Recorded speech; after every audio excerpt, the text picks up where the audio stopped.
İnsanlar buraya deri hastalıklarında geldiklerinde suyun içinde belli bir süre kalıyorlar. Buradaki küçük küçük balıklar, yani elimiz çok suda kalınca yumuşacık oluyor ya. O zaman o derileri yiyorlar. En küçükleri. Buranın gerçek balıkları en küçükleri arkadaşlar. Gerisi bakın o müdürümün olduğu taraftan dere bağlantısı var. Onlar dereden gelmiş. Bittir. Dur bir saniye. Bak. Herkes şöyle bir çöksün. Çök. Suya bir bakın. Bakın suda bak şurada özellikle. Bak bık bık bık bık diye kabarcıklar çıkıyor. Su taşların alt tarafından çıktığı için yazın.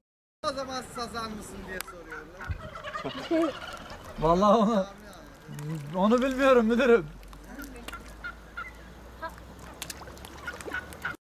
O hastalıkları bu balıklar yer arkadaşlar.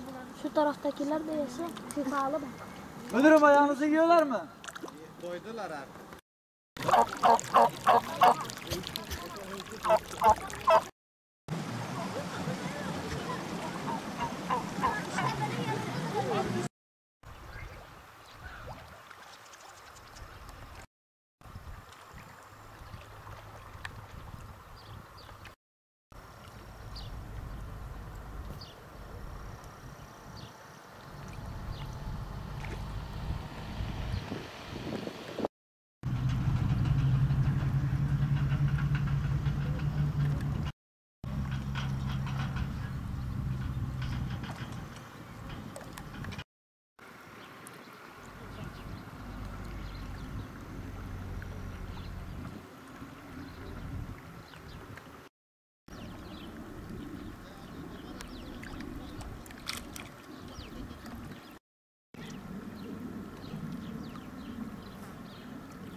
Burası Batman ilinin Kozluk ilçesinin Oyuktaş köyünün Yeşilyurt mezrasında bulunan Balıklı Gölü'ndeyiz şu an.